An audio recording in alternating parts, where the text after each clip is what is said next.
चीन से तनाव पर जी न्यूज वर्ल्ड एक्सक्लूसिव। विदेश मंत्री एस जयशंकर का बड़ा बयान। 1962 के बाद सबसे गंभीर हालात। तो क्या और गलवान चाहता है चीन? एलओसी से लेकर एलएसी तक देश की संप्रभुता पर जिस किसी ने आंख उठाई, देश की सेना ने, हमारे वीर जवानों ने उसका उसी की भाषा में जवाब दिया। चीन ने महासागर में दागी 2 कैरियर किलर मिसाइलें। तो क्या चीन और अमेरिका में होगा महायुद्ध? लद्दाख से साउथ चाइना सी तक घिर गया चीन।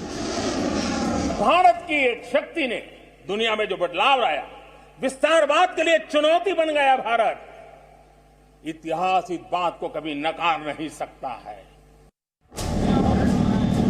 चीन को सबक सिखाने के लिए तैयार भारत और अमेरिका की शूरवीर सेनाएं। और अब देश हित में वक्त हो गया आपको आज जी न्यूज वर्ल्ड एक्सक्लूसिव दिखाने का, यानी कि राष्ट्रीय खबरों के बाद अंतर्राष्ट्रीय वर्ल्ड एक्सक्लूसिव। खबर चीन की, जिसका सीधा संबंध आपसे है, हमसे और 137 करोड़ भारतीयों से है। चीन पर भारत के विदेश मंत्री एस जयशंकर ने बड़ा बयान दिया है। उन्होंने कहा है कि लद्दाख के हालात वर्ष 1962 के बाद सबसे गंभीर हैं। उनकी बड़ी बातें और उसका मतलब क्या है, ये हम आपको अपनी स्पेशल रिपोर्ट में दिखाएंगे। लेकिन शुरुआत एक सवाल के साथ कि क्या अभी और गलवान चाहता है चीन? क्या भारत से युद्ध चाहता है चीन?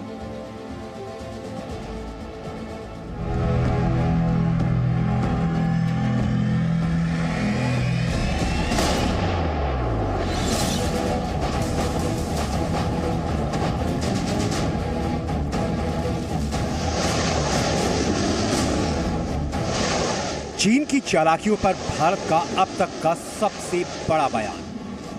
देश हित में आज हम सबको विदेश मंत्री एस जयशंकर की एक एक बात ध्यान से सुननी चाहिए। विदेश मंत्री एस जयशंकर ने एक इंटरव्यू में कहा है, लद्दाख के हालात 1962 के बाद सबसे गंभीर स्थिति में हैं और चीन के साथ सीमा विवाद का समाधान सभी समझौतों और सहमतियों का सम्मान करते हुए ही निकाला जाना चाहिए। विदेश मंत्री एस जयशंकर ने चीन को नसीहत दी और इसके बाद चिंता बढ़ाने वाली जानकारी दी। चीन और भारत की ओर से वास्तविक नियंत्रण रेखा पर अभी तैनात सैनिकों की संख्या अभूतपूर्व है, यानी 1962 के बाद एलएसी पर दोनों तरफ से सैनिकों की सबसे अधिक तैनाती। एस जयशंकर ने बताया कि पिछले दशक में देप्सांग, चुमार, डोकलाम पर चीन के साथ सीमा विवाद हुए। इन सभी विवादों का समाधान राजनयिक प्रयासों से हुआ, लेकिन लद्दाख में गतिरोध कायम है। इसलिए चीन की मंशा पर अब गंभीर सवाल उठ रहे हैं।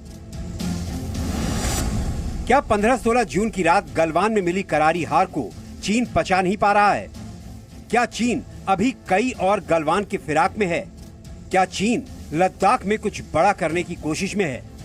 दोनों के 50,000 से ज्यादा सैनिक एक दूसरे के आगे डिप्लॉयड हैं और पीछे हटने को दोनों साइड से कोई तैयार नहीं है। चाइना भी तैयार नहीं है और चाइना अपना हमारे ऊपर प्रेशर डालने के लिए दूसरे फ्रंट्स खोलने की तैयारी में है।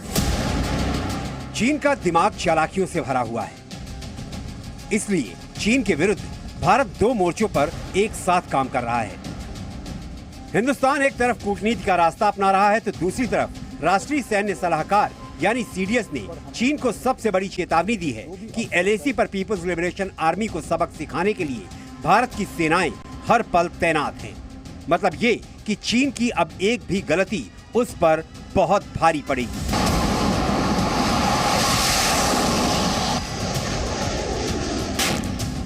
इस बार चीन के विरुद्ध सबसे बड़ा पराक्रम दिखाएगा हिंदुस्तान। ब्यूरो रिपोर्ट, जी मीडिया। विदेश मंत्री एस जयशंकर ने वर्तमान तनाव को 1962 के बाद सबसे गंभीर बताया है। तो ऐसे में 1962 के युद्ध में के बारे में भी आपको जानना जरूरी है। ये युद्ध लद्दाख और नॉर्थ ईस्ट फ्रंटियर एजेंसी यानी आज के अरुणाचल प्रदेश में मैकमोहन लाइन पर हुआ था। 20 अक्टूबर 1962, 21 नवंबर 1962 तक ये जंग चली। चीन ने तैनात की थी सैनिकों की 3 रेजिमेंट। भारत ने सैनिकों की 2 डिवीजन ही तैनात की थी। भारत को चीन से युद्ध की संभावना नहीं लग रही थी, लेकिन चीन ने भारत की टेलीफोन लाइन को काट दिया था। युद्ध में भारत ने 43,000 वर्ग किलोमीटर का इलाका खो दिया। यानी 1962 युद्ध के बाद लद्दाख में अक्साई चिन्ह पर चीन ने कब्जा कर लिया। विदेश मंत्री एस जयशंकर ने चीन को लेकर जो गंभीर बात कही है, उससे जुड़ा जी न्यूज का बड़ा खुलासा यह है कि चीन सिर्फ पूर्वी लद्दाख में ही तनाव नहीं बढ़ा रहा है, बल्कि पूरे एलएसी पर वो ऐसा कर रहा है।